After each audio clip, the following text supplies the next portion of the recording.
Вы знаете, мы с вами часто обсуждаем на моем канале Fate the Winx Saga, сериал адаптации Winx от Netflix, но почему-то часто обходим тот факт, что помимо этого сериала снимается множество других адаптаций наших любимых мультсериалов с самого детства. И одним из таких мультсериалов, который на данный момент буквально проживает процесс оживления, является Суперкрошки. Как вы наверняка знаете, это история о 3 малышках-супергероях, которые спасают день изо дня в день.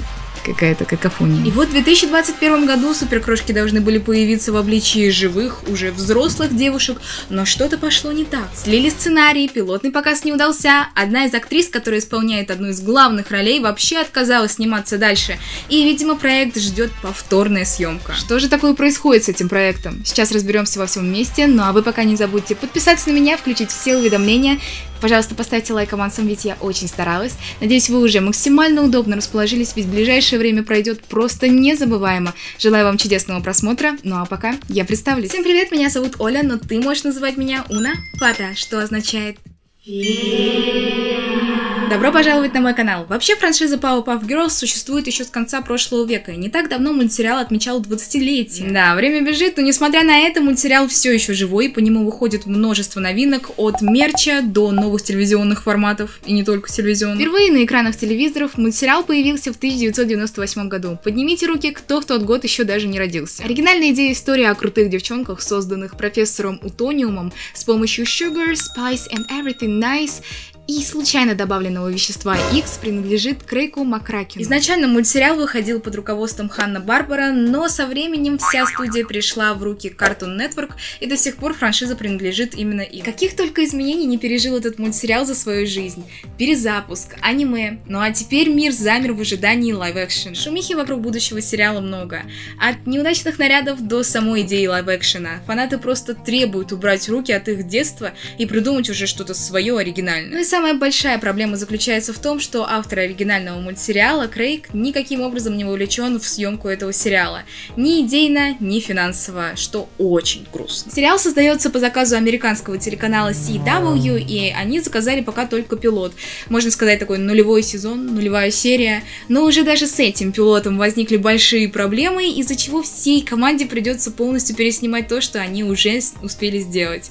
Целый год работы на смарку. О чем же нам собираются рассказать в этом лайв-экшене? Девчонки-суперкрошки из сериала — это уже взрослые девушки, которым по 20, а может даже с хвостиком, и они страдают от разочарования. С малых лет они спасали вселенную, а теперь они столкнулись со взрослой жизнью, полной проблем и противоречий. Девчонкам хотелось бы уже отойти от своих дел по спасению мира, но, видимо, им придется снова воссоединиться, чтобы встретиться с новым врагом, ведь теперь мир нуждается в них больше, чем когда-либо. Конечно же, нам показали актеров, которые будут исполнять главные роли, и сейчас я вам предлагаю посмотреть на то, кого выбрали, и обсудить, что мы по поводу этого думаем. Итак, сериальный профессор Утомиум — это Дональд Фейзен. Причудливый, веселый и немного самовлюбленный. Он гений, который безмерно гордится 3 необыкновенными девчулями своими. Он создал их в лаборатории, как вы знаете. Несмотря на кризис среднего возраста, он полон решимости наладить отношения со своими уже взрослыми дочерьми. В плане описания героя, мне кажется, все понятно, все как-то лежит даже довольно сильно на поверхности, с учетом того, о чем будет весь этот лайв-экшен. Но внешне, как вы понимаете, герой будет совершенно не таким, каким увидели его в мультсериале. Но это современное течение в американском продакшене, так что я думаю, здесь тоже удивляться нечем. Мне все равно нравится, что на эту роль подобрали актера с такой милой внешностью, потому что, мне кажется, у Дональда такое довольно мультяшное лицо, большие глаза, такие крупные черты лица.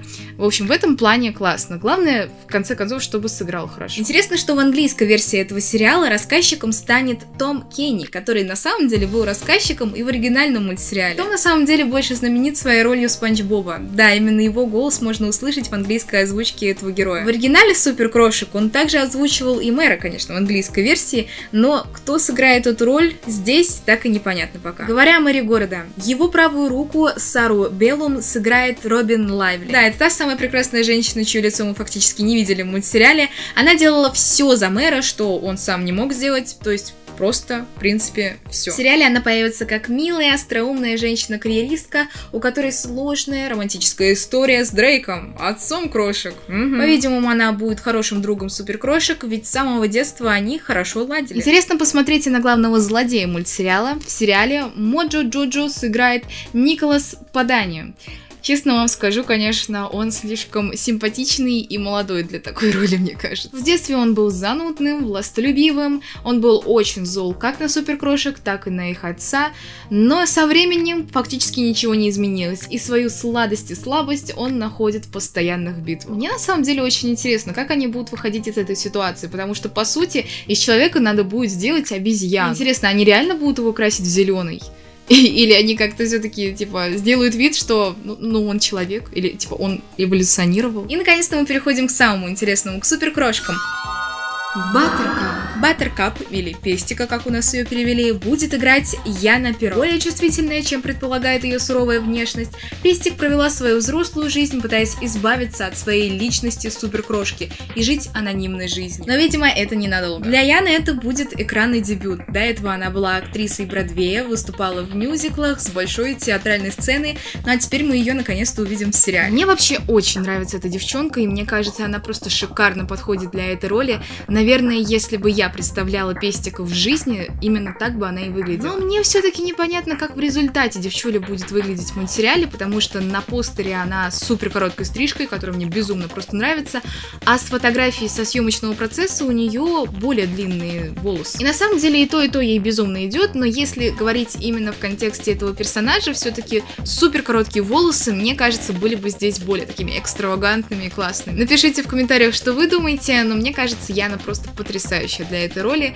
Конечно, посмотрим, как она сыграет, но я более чем уверена, что получится у нее все шикарно. Следующая девчуля Bubbles, или Пузырек. Ее сыграет Дав Кэмерон. Милашка-симпатяшка Пузырек покорила сердца всех жителей ее города, когда та была совсем маленькой. Будучи взрослой, она все еще блистает, но ее очаровательная внешность противоречит неожиданной крутизне и остроумию. Ей, конечно, хочется спасти мир, но в первую очередь она заинтересована в возвращении своей славы. Тем не менее, она может удивить как нас, так и себя. Думаю, Дав Кэмерон хорошо известна многим из нас. Я, например, узнала о ней, когда посмотрела трилогию Диснея «Наследники», где она сыграла одну из главных ролей, Мел. Вообще, она очень востребованная молодая актриса, еще и певица. Я думаю, хоть раз где-нибудь довидели ее. Я очень рада, что именно ее пригласили на роль Пузырька, потому что представить другого человека на этой роли просто, мне кажется, невозможно.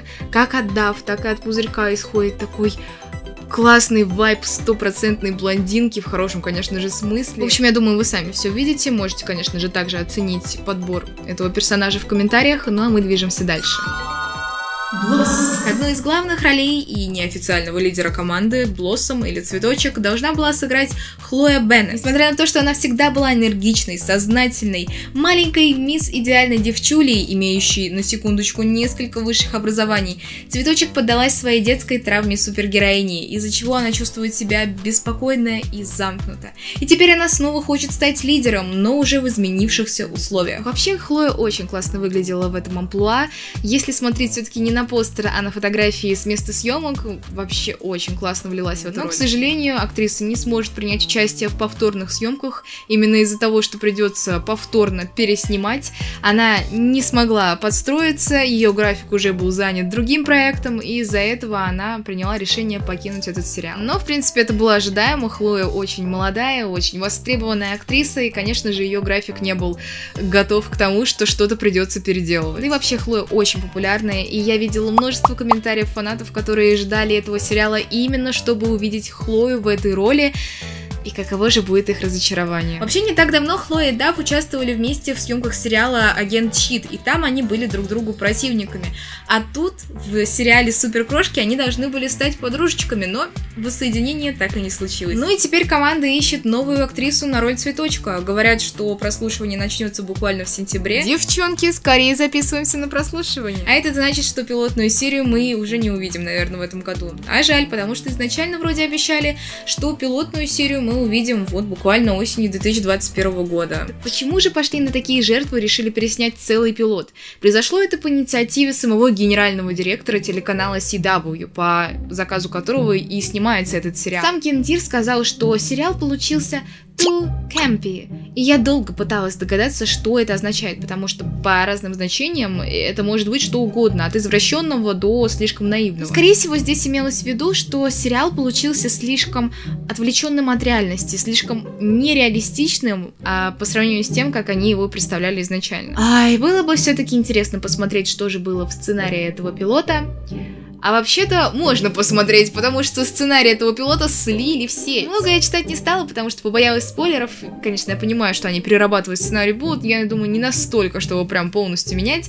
И да, нашла я там несколько кусочков, которые вызвали некоторые вопросы. Там и шутки про политику, и про слив нюцев, и про то, что оригинальный мультсериал это вообще все вымысел, куда сам отец, профессор, отдал крошек, буквально продал своих дочерей, и вообще это было для них ад. В общем, полностью переворачивает оригинальную франшизу с ног на голову, и я думаю, для самих фанатов это немножечко оскорбительно, так скажем. Но давайте будем честными. То, что такое произошло, все-таки, наверное, положительная сторона. Во-первых, пилот хоть и дошел в плане сценария, но не дошел в плане экранизации до фанатов. То есть где-то сработал этот фильтр, и недоработанный до конца проект все-таки не дошел до конечного потребителя. Ну и во-вторых, конечно, радует, что создателям не все равно на фанатов. Я думаю, все-таки прислушались к тому, что сказали фанаты про слитый сценарий, что, в принципе, фанаты говорили про кадры со съемок и учли это все. Я надеюсь, выскажу свое мнение по поводу таких вот лайв-экшенов на основе мультсериалов. Я понимаю, что на самом деле подобные вещи делать очень сложно. Нужно выдержать вот этот баланс между каноном и не кринжем, потому что, ну, согласитесь, все-таки, если полностью экранизировать то же самое, что было в мультсериале в реальности, это, скорее всего, будет выглядеть странно и очень карикатурно. Даже я по своим роликам косплея, которые я у себя выкладываю на канале, могу судить по комментариям, что многих реально берет кринж, когда они видят мультяшных персонажей, которые как бы воплощены в реальность, да, ну, то есть человека в образе персонажа из мультсериала многим видеть странновато. Каждый раз, когда я делаю косплей, я на своей шкуре испытываю вот этот процесс, когда тебе нужно воплотить героя из мультфильма, но при этом не сделать его, ну, правда, слишком каким-то юмористичным. Не так, чтобы это выглядело как пародия, а чтобы это действительно выглядело как будто бы вот герой раз взял и ужин. Отмечу еще, что режиссером проекта является Мэгги Кайли, а сценаристами Диабло Коди и Хезер Ренье. Вообще эти прекрасные женщины славятся своими довольно мрачными картинами.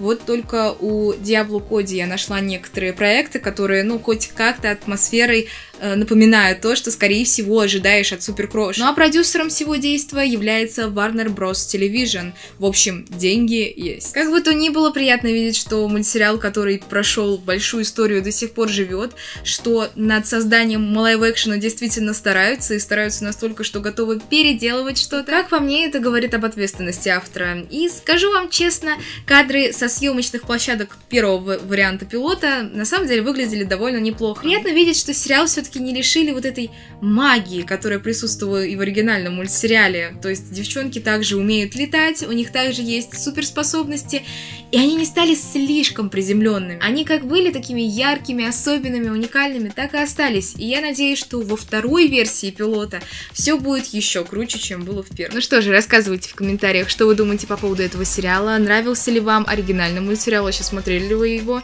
и кто была ваша самая любимая суперкрошка. Для меня, наверное, любимка все-таки Бабблс, Пузырек. Ну и, конечно, заглядывайте в другие интереснейшие видео с моего канала. Была рада с вами пообщаться сегодня. Надеюсь, вам понравилось это видео. Желаю вам чудесного дня и до скорого!